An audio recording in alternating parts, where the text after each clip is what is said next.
Shalom, shalom, shalom, peuple de Dieu. Shalom, Église du Christ. Shalom, peuple du Seigneur. C'est toujours votre humble serviteur, l'apôtre Gabriel Moukalai. Me voici une seconde fois de plus devant vous pour la continuité de notre témoignage. Oui, ça fait un bout de temps que vous n'avez pas reçu la suite. Nous sommes toujours dans le village des serviteurs de Dieu. Et là, à un certain temps, nous avons pu interrompre l'avancement juste pour des raisons valables. Il y a eu des attaques sur tout le plan et l'ennemi cherchait à nous faire taire afin que nous ne parvenions pas à transmettre le témoignage comme il le fallait. Il y a eu des attaques par-ci par-là et cela nous a obligés de rentrer à genoux, de faire un pas en arrière en prière, raison pour laquelle vous aviez constaté ce grand silence. Soyez bénis de partout où vous êtes, soyez édifiés de partout où vous êtes à travers ce grand message que nous sommes en train de vous transmettre. Avec ces témoignages, nous savons que plusieurs personnes ont été bénies par ça. Plusieurs personnes ont vu leur vie transformée par ces témoignages au travers la puissance du Saint-Esprit et la grâce du Seigneur. Raison pour laquelle l'ennemi ne voulait pas nous laisser les champs libres. Il a préféré se lever contre nous pour nous attaquer de par-ci par-là afin que nous puissions nous taire. Mais gloire au Seigneur, à cause de Jésus-Christ, nous acceptons tout et acceptons d'avancer pour sa gloire. Soyez bénis de partout où vous êtes. Restez connectés sur nos 3 chaînes respectives. Et ces 3 chaînes sont en train de nous relayer en temps réel pour transmettre ces messages. Il s'agit de Christ sans frontières TV, Jésus-Christ sauve TV et Jésus-Christ vainqueur des nations TV. Ces 3 chaînes sont en train de nous relayer en direct. Soyez bénis au travers de ces chaînes et que l'Éternel Dieu continue à vous soutenir en tout et pour tout. Nous allons prier. Éternel, notre roi, notre Dieu, Seigneur Jésus-Christ de Nazareth, nous revoici encore devant toi avec ces peuples si nombreux qui nous suivent de partout au monde. Nous avons besoin de voir ta main nous accompagner dans ce grand travail. Que ton Saint-Esprit nous soutienne du début jusqu'à la fin de ce grand travail et que ta grâce continue à nous assister en tout et pour tout au nom de Jésus-Christ. Daigne que le Saint-Esprit nous soutienne du début jusqu'à la fin de ce travail afin que nous puissions transmettre fidèlement les enseignements, la parole, ce que tu as mis dans nos cœurs afin que ton peuple soit sauvé et que ce jour-là, nous ne puissions pas rater le royaume des cieux, mais que nous puissions en bénéficier et jouir pleinement de cette vie éternelle que toi, Jésus-Christ de Nazareth, notre Dieu, tu es en train de préparer pour nous. Tu as dit, il y a plusieurs demeures dans la maison de ton Père. Nous voulons y habiter, Seigneur. Nous voulons y rester éternellement par ta grâce. Que toute personne qui va suivre ces enseignements avec toute attention soit attachée, connectée à ta grâce et que ce jour-là, nous puissions le voir dans ta félicité. Au nom de Jésus-Christ de Nazareth. Ainsi, nous sommes en train de prier avec action de grâce et nous disons Amen.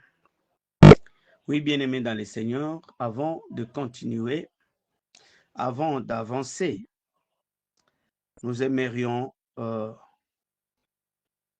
lire la parole du Seigneur. Là, je suis dans le livre de Matthieu, à son chapitre 7. De préférence, je commence par le 20e jusqu'au 23e. Je lis au nom de Jésus-Christ de Nazareth. C'est donc à leurs fruits que vous les connaîtrez.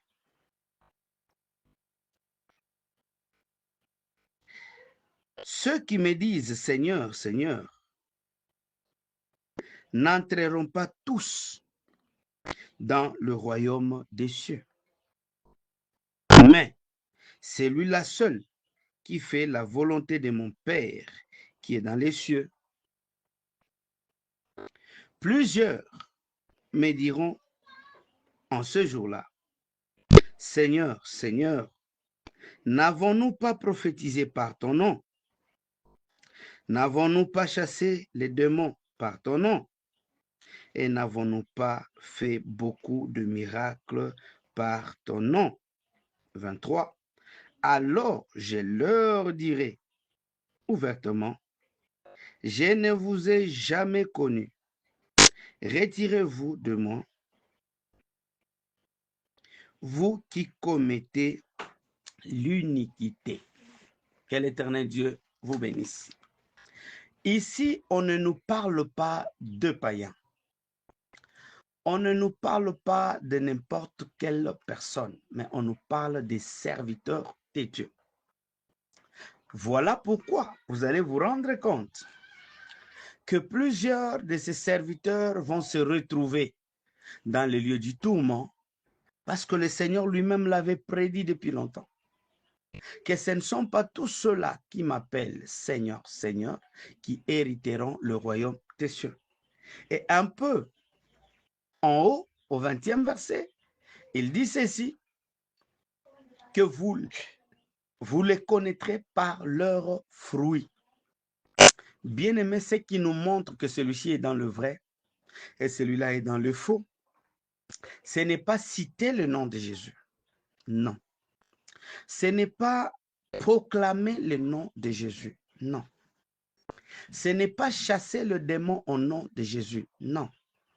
Ce n'est même pas prophétiser au nom de Jésus. Non. Et même faire de miracles au nom de Jésus. Non. Si nous regardons les gens qui font le miracle au nom de Jésus, qui prophétisent au nom de Jésus, qui chassent des démons au nom de Jésus, ce sont des serviteurs. Et il a dit, plusieurs diront que nous avons chassé des démons en ton nom. Nous avons fait ceci en ton nom. Et il leur dira au 23e, il dit, je ne vous ai jamais connu. Donc cela veut dire que vous pouvez être serviteur, vous pouvez marcher avec la Bible dans vos aisselles, vous pouvez prêcher Jésus, vous pouvez chasser des démons au nom de Jésus, vous pouvez prophétiser avec exactitude, vous pouvez même faire des miracles, plusieurs miracles, au nom de Jésus, parce qu'il a bien dit, ils les feront en mon nom. Nous avons chassé des démons par ton nom. C'est-à-dire, ils ont chassé des démons au nom de Jésus. Je veux que nous puissions comprendre quelque chose là-bas. Ce n'est pas le fait qu'un serviteur est en train de citer le nom de Jésus qu'il est dans le vrai. Ce n'est pas dire que celui qui est en train de citer le nom du Seigneur est dans le vrai. Non. Mais on vous dit bien que vous les connaîtrez par leurs fruits. C'est-à-dire, ce qui montre qu'on est serviteur, ce sont les fruits.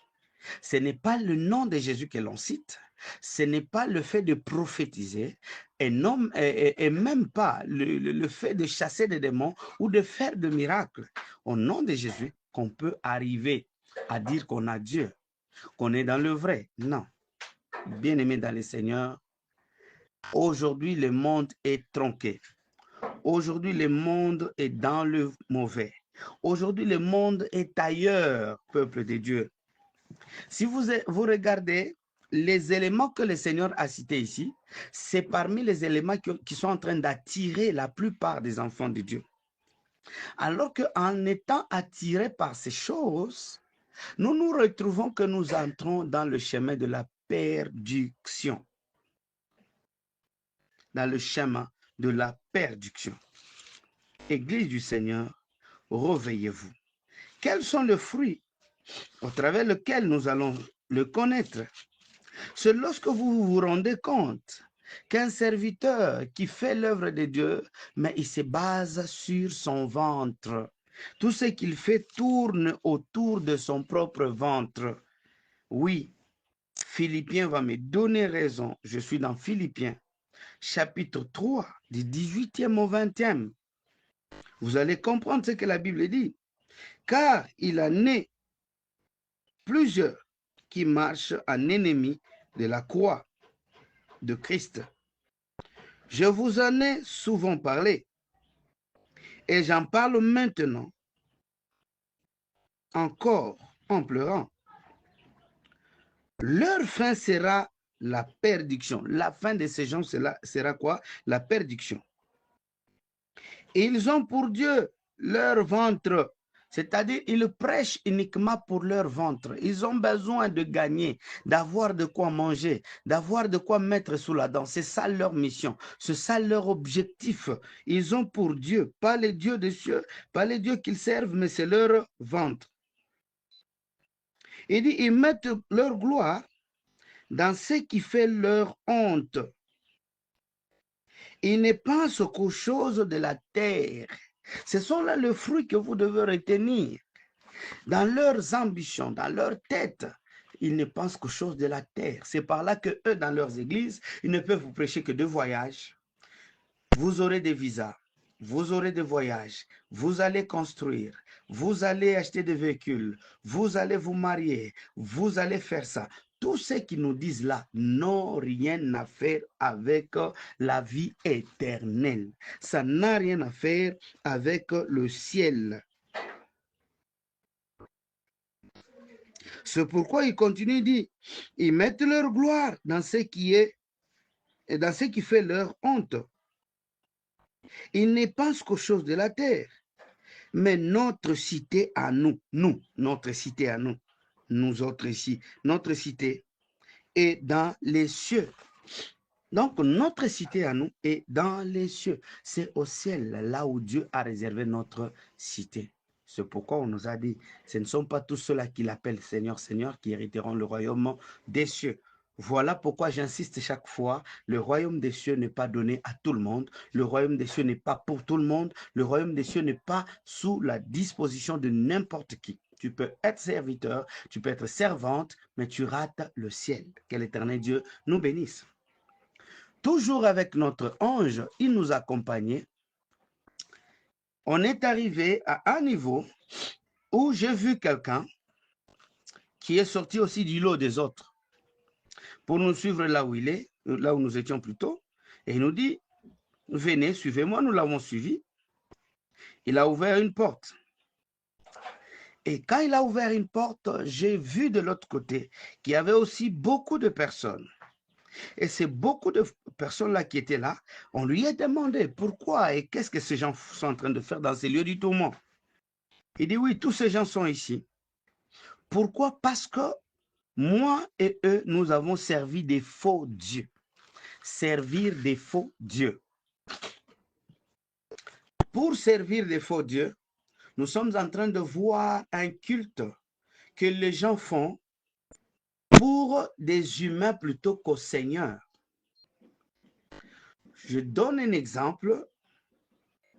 Vous acceptez Jésus-Christ, mais vous faites des cultes, vous adorez votre pasteur. Vous avez un polo sur lequel le visage de votre pasteur est bien repris.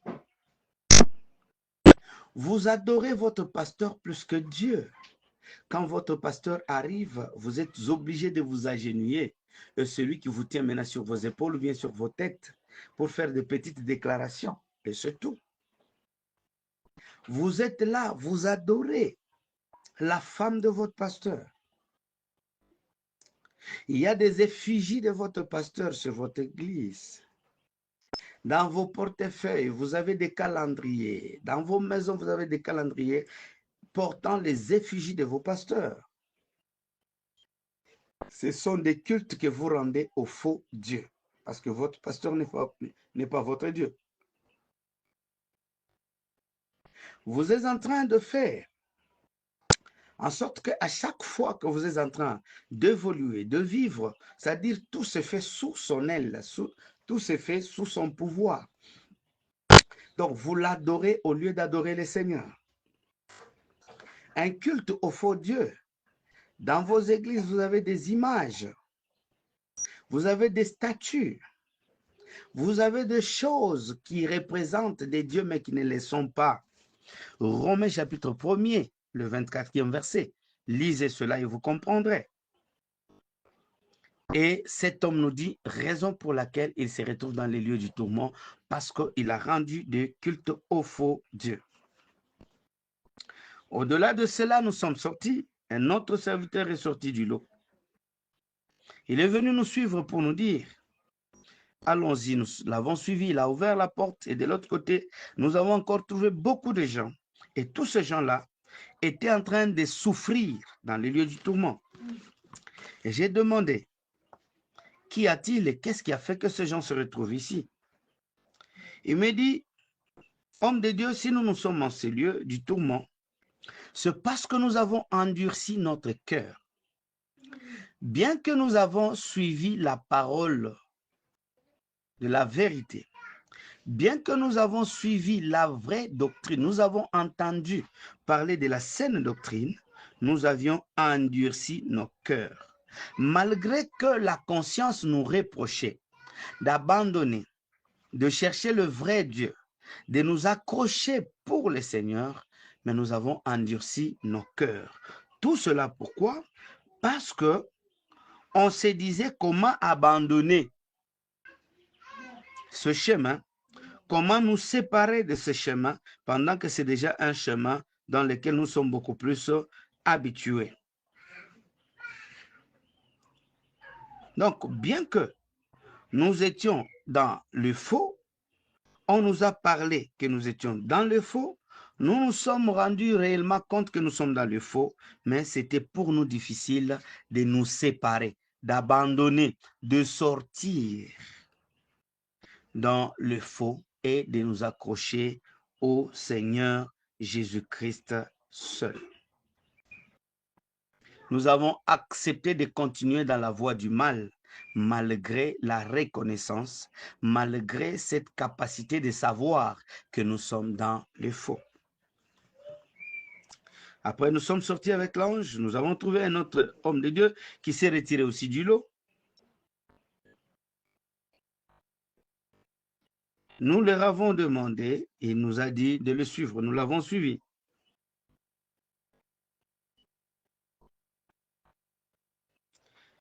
Il a ouvert une porte. Là, je tire l'attention et des fidèles. Je tire l'attention des serviteurs et des servantes de Dieu. Je tire l'attention de tous ceux-là qui œuvrent dans l'œuvre du Seigneur. Cet homme que j'ai trouvé là-bas, il a ouvert la porte et j'ai trouvé beaucoup de gens avec des choses à leurs mains. Il y avait qui portait des chaises, les autres avaient dans leurs mains des rideaux, les autres avaient des câbles, les autres des micros, les autres de ceci, c'est-à-dire des objets qui servaient au temple de Dieu, les objets qui étaient commis au service du Seigneur, mais ils les ont pris pour aller en utiliser dans leur maison. Et il me dit, tu vois tous ces gens qui sont ici? J'ai dit oui, qu'est-ce qu'ils font ici et quel est leur problème?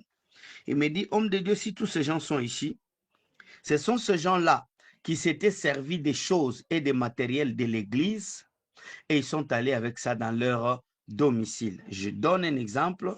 Il y a des rideaux qu'on a désaffectés. C'était des rideaux de l'église que l'on a désaffectés, mais ces personnes-là les ont prises pour aller en utiliser dans leur maison. Par exemple, il y a des rideaux qui étaient de l'église. Comme on achetait d'autres rideaux, toi, tu fais souvent la lessive des rideaux de l'église, tu prends ces anciens rideaux pour les ramener chez toi à la maison. Des chaises, des câbles, des histoires qui ont servi, des ustensiles qui ont servi à la Sainte Seine, qui ont servi à l'œuvre du Seigneur, qui ont servi au programme de l'Église, qui ont servi à l'avancement de l'œuvre du Seigneur, mais ces gens les ont prises et sont allés avec ça dans leur maison d'habitation, raison pour laquelle ils sont allés se retrouver dans le lieu du tourment. Soyez bénis. À Jésus la gloire, à Jésus-Christ l'honneur, à Jésus-Christ la faveur. Il est digne d'être élevé, il est digne d'être loué, car il est Dieu. Nous sommes sortis de là. Un autre homme de Dieu s'est détaché des autres pour venir vers nous. Je lui ai vu et il nous a rapprochés avec l'ange. Nous sommes arrivés quelque part, il a ouvert la porte et nous sommes entrés. Arrivés dans cette porte, qu'est-ce que nous avons trouvé? Nous avons trouvé aussi beaucoup de gens. C'est pourquoi je vous disais, peuple de Dieu, à chaque instant, à chaque minute, à chaque seconde, le chemin qui mène vers l'enfer est un chemin plein d'arguments, plein de personnes qui regorgent plusieurs personnes qui partent vers là-bas. Et ces groupes que j'ai trouvés, c'est le groupe de ceux-là qui ont servi Dieu avec négligence. Il a été choisi comme serviteur, modérateur, prédicateur, intercesseur, quelqu'un qui fait l'œuvre de Dieu, mais celui-là, il le fait avec négligence. À cause du fait qu'ils ont servi le Seigneur avec négligence, ils sont allés se retrouver dans les lieux du tourment. Juste à cause de la négligence. À cause du fait qu'ils n'ont pas servi Dieu avec du zèle. Donc, selon eux, ils allaient à l'église juste par formalité. Pour que seulement le parent le voit qu'il fréquente l'église, pour que simplement les gens sachent qu'il va à l'église, mais en réalité, lui-même, il le fait avec négligence. Il ne servait pas le Seigneur comme le Seigneur l'avait voulu que cet homme le serve. C'est-à-dire, ce sont des gens qui ont servi le Seigneur, pas avec une relation personnelle entre eux et le Seigneur. Il y a un problème, bien-aimé. Tu peux être servante dans une église, tu peux être en train de servir Dieu par-ci, par-là, mais sache une chose, si tu sers Dieu sans avoir avec toi une attitude personnelle, une intimité personnelle avec le Seigneur, une relation personnelle qui ne s'attache ni à ton pasteur, ni à qui que ce soit, tu as une relation simple et personnelle entre toi et Dieu, là, sache que tu seras la personne la plus heureuse. Mais si tu ne le fais pas, sache déjà que tu es destiné à la perdition. Que l'Éternel Dieu nous bénisse. Après, nous sommes sortis. Nous avons trouvé un autre homme de Dieu qui s'est retiré aussi du lot. Il est venu nous voir, il s'est approché de nous. Quand nous sommes entrés avec lui, il a ouvert la porte, car on le suivait par derrière. Nous sommes arrivés et il a ouvert la porte. On a trouvé encore beaucoup de gens. Et ces beaucoup de gens m'ont scandalisé. Matthieu 21, 13. Ces gens m'ont scandalisé. Et c'est par là que j'ai compris que Dieu ne blague pas avec le ciel. Dieu ne joue pas avec le ciel. Le royaume des cieux est un royaume du Seigneur. Le royaume des cieux est un royaume là où rien de mauvais ne pourrait entrer. Avant que je donne les éléments de cet homme de Dieu, je suis dans Matthieu, chapitre 21, le 13e verset, ainsi dit la parole du Seigneur. Et il leur dit, il est écrit, ma maison sera appelée une maison de prière, mais vous, vous en faites une caverne de voleurs.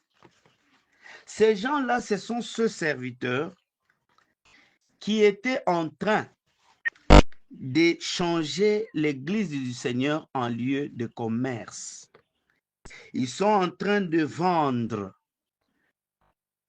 l'huile d'onction, ils vendent de l'eau, ils vendent des chapeaux, ils vendent des mouchoirs, ils vendent des histoires dans l'église.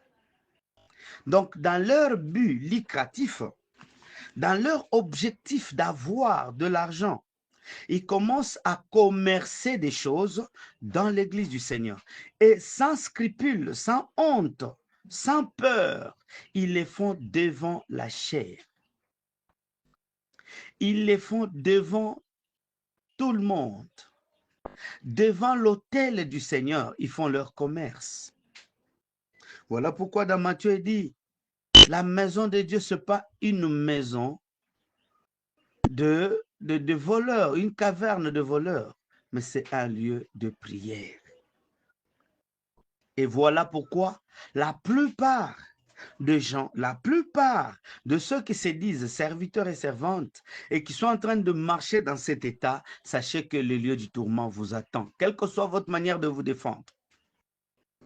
Quelle que soit votre manière de chercher à appuyer vos actes, sachez que vous êtes destinés à aller en enfer. Car Dieu n'est pas un Dieu qui blague avec le royaume des cieux. Il a dit, ce ne sont pas tous ceux qui m'appellent Seigneur, Seigneur, qui hériteront le royaume des cieux. Et il renchérit en disant, plusieurs me diront, n'avons-nous pas chassé des démons en ton nom? N'avons-nous pas prophétisé par ton nom? N'avons-nous pas fait beaucoup de miracles par ton nom? Et je leur dirai, dit la parole, que je ne vous ai jamais connu. Que l'Éternel Dieu vous bénisse de partout, vous nous suivez. Que chacun puisse, dans ce témoignage, les éléments qui vont l'aider à savoir et à comprendre que Dieu a besoin de notre transformation. Dieu a besoin de notre changement. Dieu a besoin de notre salut. Soyez bénis de partout où vous êtes et que la gloire du Seigneur vous couvre en tout et pour tout. Après, nous sommes sortis.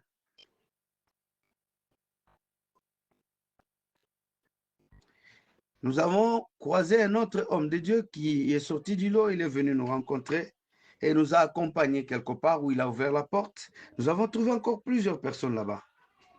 Je lui ai posé la question, mais comment ces gens se retrouvent ici dans les lieux du tourment? Il nous dit, moi, si je me retrouve ici dans les lieux du tourment, c'est parce que au lieu de prêcher Christ, moi, j'ai prêché mon leader.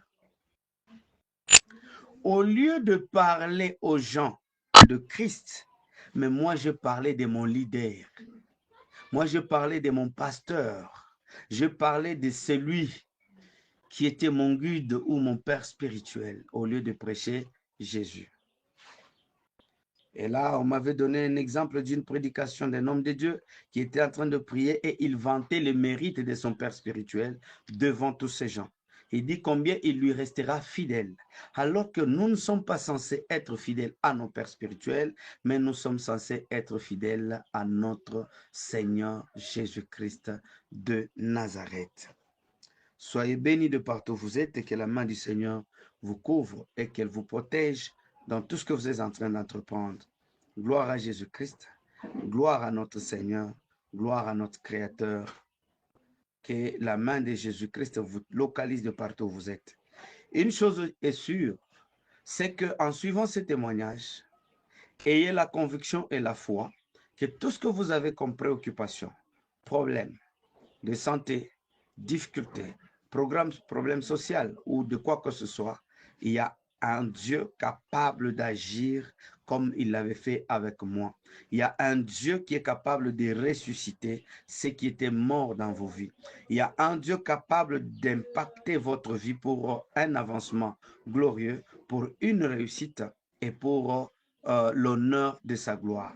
Car tout ce que nous sommes en train de donner ici comme témoignage, cela, ce n'est pas pour notre gloire, mais c'est pour la gloire de Jésus-Christ seul. Ce n'est pas pour notre honneur, mais c'est pour l'honneur de notre Seigneur Jésus-Christ de Nazareth. Chers serviteurs de partout où vous êtes, il y a une éternité qui vous attend. chers serviteurs de Dieu, ne soyez pas de ceux-là qui diront ce jour-là que nous avons prophétisé en ton nom. Nous avons chassé des démons par ton nom et nous avons fait beaucoup de miracles par ton nom. Non, ne soyez pas de ces gens-là, mais soyez de ceux-là qui vont mériter le royaume des cieux, quel que soit tout ce qu'on peut faire sur la terre, chasser des démons, prophétiser, faire des miracles, cela ne sont juste que les ingrédients qui accompagnent le ministère. Mais cherchons à avoir la vie éternelle, comme la Bible nous le dit, que le royaume des cieux appartient aux plus violents. Faites-vous violence, papa, faites-vous violence, homme de Dieu, afin d'hériter le royaume des cieux. Quand nous sommes sortis chez cet homme de Dieu, nous avons trouvé l'autre qui est venu vers nous et il nous dit, suivez-moi, nous l'avons suivi. Et là, il est allé ouvrir une autre porte.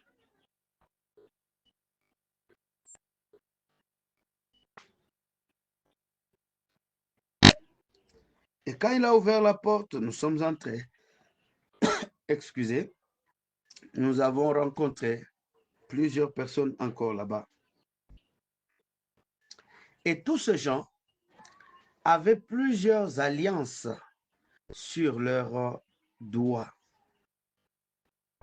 Et quand nous avons posé la question, mais qu'est-ce qu'il y a avec toutes ces alliances? Et une chose qui était sûre, c'est que ces alliances étaient en train de leur pincer, de leur coincer sur le doigt à cause de douleurs. Ils étaient en train de crier, de pleurer, de se lamenter par rapport à tout ce qu'ils étaient en train de subir. Et je posais la question, qu'est-ce que ces gens font ici?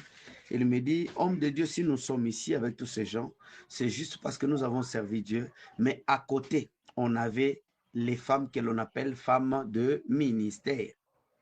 C'est-à-dire en dehors de nos femmes, en dehors de leurs femmes légitimes, ils avaient leurs femmes de ministère, les femmes qui devraient accompagner leur ministère. Voilà pourquoi ces gens s'étaient retrouvés dans les lieux du tourment, loin de la gloire, loin de la grâce du Seigneur, en enfer en train de pleurnicher.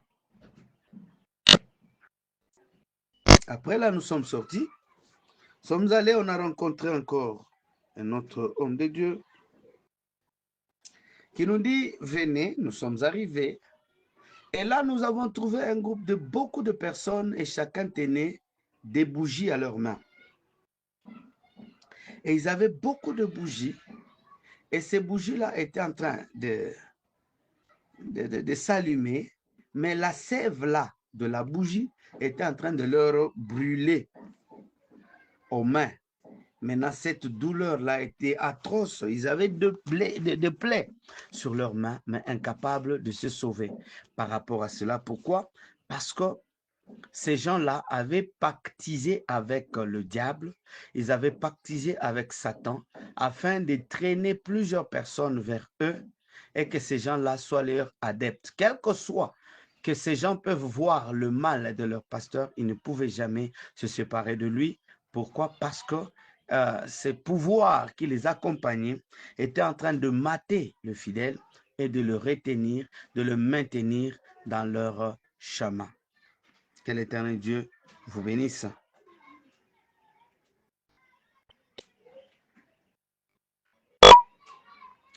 Après, nous sommes sortis, nous avons trouvé aussi un autre homme de Dieu qui est venu vers nous. Et celui-là, il avait des portraits à ses mains. Et ces portraits, c'était des portraits qui reflètent l'image du, selon eux, soi-disant Jésus-Christ. Ils avaient des croix, ils avaient des chapelets, ils avaient des choses comme cela tout autour d'eux.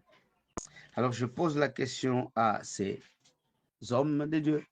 Il a dit, s'ils se retrouvent là-bas, c'est parce qu'ils avaient dans leur maison les images taillées, des images aux effigies représentant Jésus, représentant ceci, représentant cela. Alors que la parole est claire, elle dit au commencement était la parole. La parole était avec Dieu et cette parole était Dieu. Cette parole s'est fait chair et elle habitait parmi nous.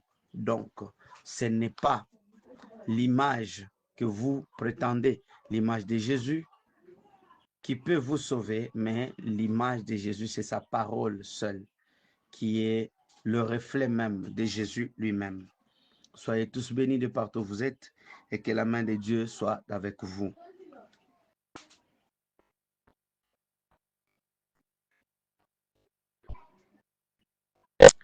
Après cela, peuple de Dieu, nous avons encore avancé. Nous avons lutté pour aller un peu de l'avant et là, nous avons trouvé encore un autre serviteur de Dieu qui nous dit, venez, nous l'avons suivi. Et là où nous sommes allés, il a ouvert la porte